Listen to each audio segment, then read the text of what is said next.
that means aggregate led by Cetana, led by Sankhara, which is Cetana. So Sankhara Khanda, or aggregate of mental formation, means the remaining 50 Cetasikas, including Cetana. And so Cetana is most prominent among them with respect to producing results, with respect to conditioning. So it is taken to be prominent among the Cetasikas. And these Cetasikas headed by Cetana, which is called Sankhara, these Cetasikas are called Sankhara Khanda, aggregate of Sankhara. So aggregate of mental formations means the aggregate of Cetasikas.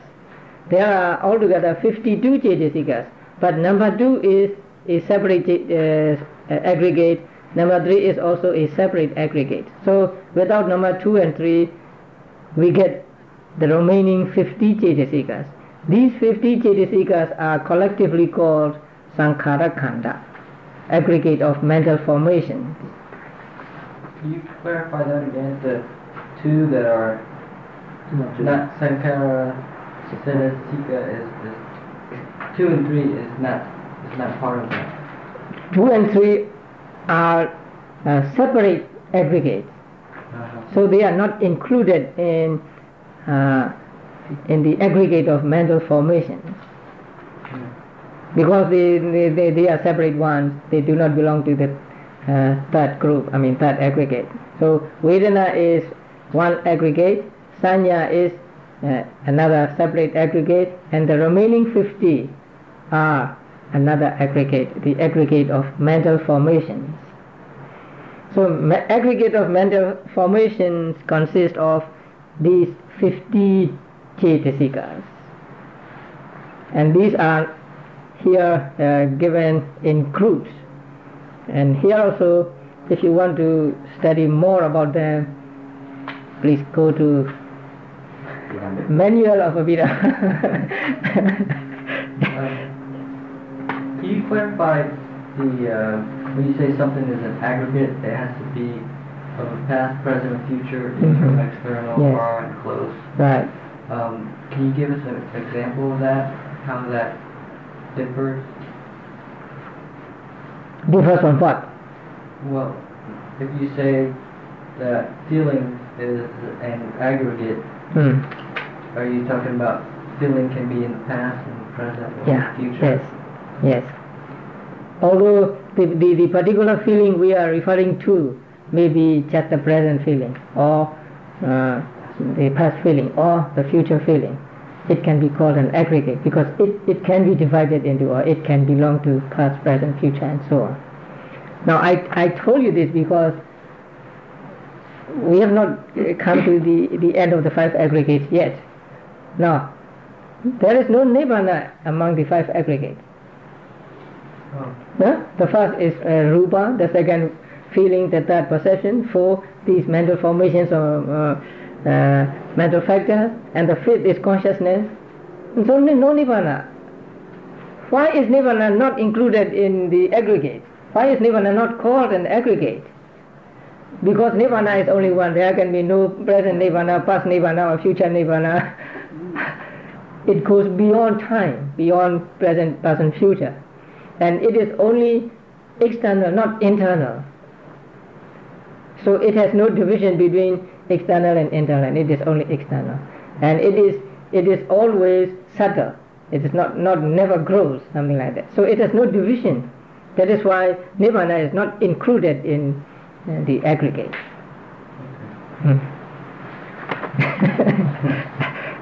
I saved it for at the end of the aggregate, but you ask now, so it's okay. So now the 50 Cetasikas. You know many of these Cetasikas. Let us go through the list rather quickly. Contact, the first one, contact. Here contact means mental contact, not physical contact.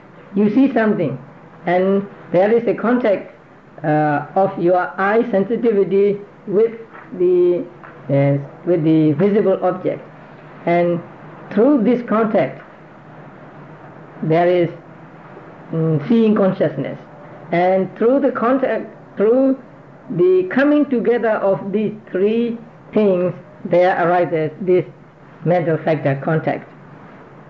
So contact is not just the meeting together, but something that arises as a result of meeting together of the three. The three means the visible object, the eye, and the seeing consciousness. So when the visible object comes into the avenue of the eye, and there is seeing consciousness. So when there is seeing consciousness and the eye and the visible object, then contact also arises. So contact is not just mere coming together of the three, but something that arises through coming together of these three. But when it arises simultaneously with these three. Something like, say, when you make a noise, I mean the noise arises simultaneously with coming together of two hands, right? It doesn't come only later, but just when you put them together, there is noise, something like that. When these three come together, then contact arises. So although it is the result of these three coming together, it arises simultaneously with these three. So that is what we call contact, and this is mental contact. And then the next, one-pointedness of mind, that means concentration. When we say concentration, we mean this mental factor, one-pointedness of mind, or mind having one object. So this is concentration. And then life faculty, that is something you found life faculty among the 28 material properties. So there is one life faculty for material properties and one for mental properties or mental state. And then number 7 is attention. So without attention, there can be no taking of the object. So these 7 are called universals. That means they arise with every type of consciousness. And then the next one's initial application, sustained application. Initial application means really mind hitting the object, mind going to the object. The first contact of mind with the object. And sustained application means the follow up. Something like, so the first sound is like vitaka, initial application. And then, what do you call that after sound? Vibration. Vibration. That is like sustained application. And then the number 10, adhimokkha, decision. That you make some decision. And virya, effort. Effort means mental effort. So through mental effort, you also do physical effort. So first there is mental effort, and following that mental effort, you do with your body something, and so there is physical effort. But here what is meant is in your mind, mental effort. Then 12, piti, joy. So you feel piti, say when you are happy. Sometimes you feel piti when you have, what do you call that? Hair standing on end. Goosebumps. Yeah. Oh, goose flesh. Right. That is the sign of piti.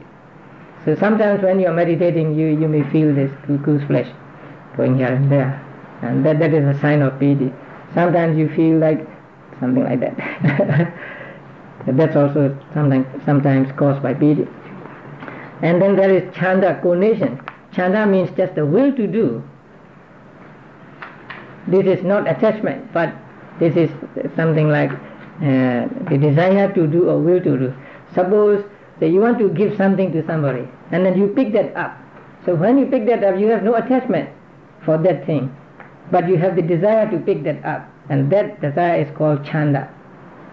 So chanda is to be differentiated from attachment here. And this chanda can accompany both kusala and akusala, wholesome and unwholesome type of consciousness. And then we have unwholesome mental factors, you know most of them, right? The first one is delusion or ignorance. So we are ignorant of the true nature of mind and matter, so we are trying to see true nature of mind and matter through practice of meditation. Then second one is moral shamelessness, that is shameless to do what is morally wrong. And moral fearlessness means you don't fear any consequences of your wrong behavior, things that are morally wrong. So you are not ashamed to do wrong and you are not afraid to do wrong. And that is moral shamelessness and moral fearlessness. And then number 17 is udhacca, restlessness of mind. Your mind not on the object evenly and squarely. So it is not on the object and it is not on the other object also. So it is just something like wavering above the object, not stuck to the object. It often happens when we practice meditation. Sometimes we don't seem to be with the object as we want it to be. So that means there is some kind of udhacca, restlessness. And then number 18, lobha, attachment. You know that deity, wrong view. That is taking things to be impermanent, things to be permanent, suffering to be happiness, and soulless to be soul, and so on. Deity, mana, conceit or pride. So most of us have this mana. And then dosa, ill will, anger, hatred. Isa, jealousy. So when someone is in success, in prosperity, we don't like it. Something like that. That is isa. And machariya, avariciousness. Machariya really means intolerance of one's property to be common to others. Or to put it plainly, say, I own this machine. Then I don't want other people to not even touch it. So if you come and touch it or use it, I'm angry. And that is what is called machariya. So machariya is not stinginess, but intolerance for one's property to be common to others. So I have this thing, I have this machine, and I don't want any other person to touch it or to make use of it. And if you do, then I'll get angry. And that is machariya. And 24, kokuja, remorse. That means regret or remorse for having done something wrong or having not done something good. So both are called remorse. And then 25 and 26, tina and meda, you already know, that is sleepiness. And vicikiccha, doubt. Now doubt is indecision, not able to decide one or the other. Now, suppose you have thought about something, say, you are not sure whether, say, rupa is permanent or impermanent. So if you cannot decide, if you are in doubt, if you are wavering, then you have this doubt. But if you believe that, say, rupa is impermanent, then you have a right view. Then if you decide that rupa is permanent, you have wrong view. But this doubt goes between these two. You do not come to decision. Say, if someone asks, is rupa permanent? You may say, oh, I don't know. And is it impermanent? You say, I don't know. So that indecision, wavering, is called doubt. If you come to decision, then you will come to right view or wrong view, one way or the other. Can we go back to remorse? Is it remorse for wrongdoing a good aspect of the mind? No, it is among the unwholesome. Now, right. I don't know what repenting means. Mm-hmm. Yeah, because the kukuja means feeling sorry or feeling depressed about what you did in the past, what you did or what you did not do in the past. So it is a kind of mental defilement. The repent has some good connotation. You repent from doing akusala and then you change yourself. Right. Yeah. But this kukucha is just feeling sorry for or feeling regret for something you did in the past or something you did not do in the past. And so it is among the unwholesome mental states. Does this imply that remorse for doing wrong and keep doing the wrong again? Because if you remorse and then you don't do it anymore, then it should be a good Actually, if you have remorse, then you know that it was wrong to do that. Right. There was a monk called Suddhena, and at that time Buddha had not laid down any rules. So he was sincere when he became a monk, because his parents did not want him to become a monk. So he lay down on the ground and he didn't eat anything until they consent to his ordination. But after becoming a monk, he went to another place. Then I think after about 10 or 12 years, he came back to his native place. And that time, his father asked him to come back to lay life, because he had wives. So he said, "No, I'm very happy as a monk." So his father showed him the heaps of gold and silver and showed him that this is your inheritance, and if you do not come back to lay life, then we will lose all these to the king, because if there are no heirs, then it will become property of the government, right? Yeah. So they always harass him like that. And one day the parents, especially the father, asked, "If you do not want to come back to real life, just give us a child." So he brought his former wife, and then there was this act. And then he knew that it was wrong. So he was depressed by this remorse, and so he became thin and just skin and skeleton and so on. And so when other monks asked him, "Why are you so thin and look so depressed?" and he said, I have done this thing. So it was reported to the Buddha, and then the Buddha laid down the rule that monks must not have sex. So remorse is like that. The kokuja is like that. So he knew that it was wrong to do this, but he did that, and so he had a bad feeling about that. Now the others are beautiful, they're good qualities. Confidence, it can be translated as faith also, but it is not blind faith, but it is faith with understanding. So it is confidence. And number 29 you all know, mindfulness, sati. And 30, moral shame. It is the opposite of number 16. And number 31 is opposite of number 16. So you refrain from doing something morally wrong because you are ashamed of doing that, or you are afraid of its consequences. And then number 32, non-attachment means generosity. So when you give something, when you donate something, and then there is non-attachment. Adosa, non-ill will, that means loving kindness, goodwill. And number 34, tatra majadada, equanimity, that means not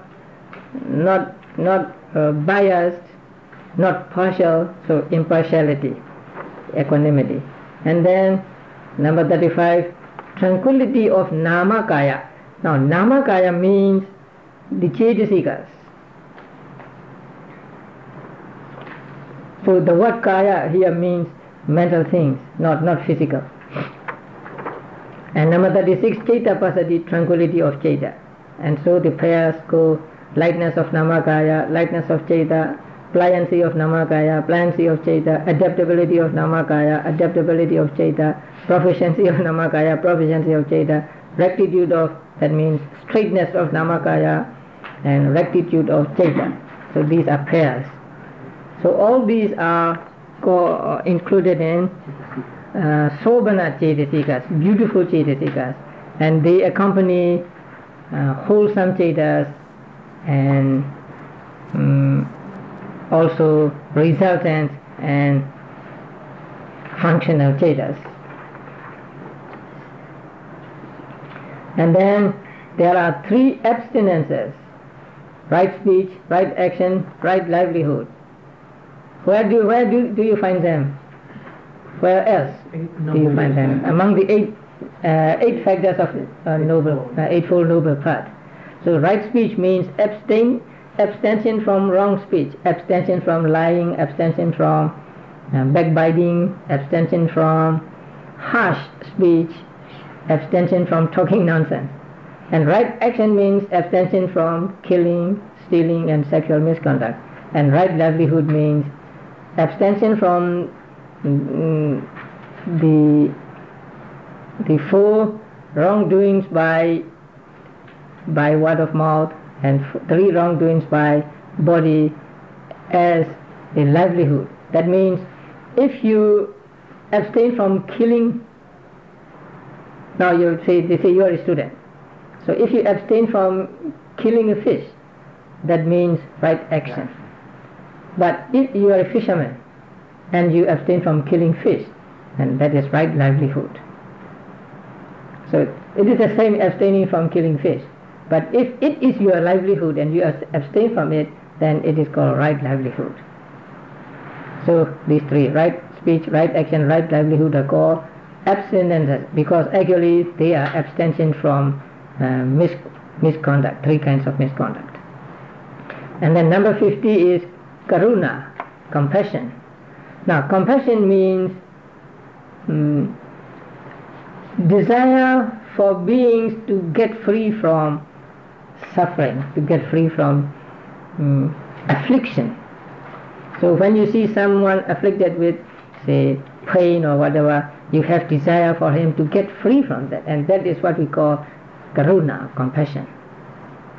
So when you practice karuna, you say, may this person get free from suffering.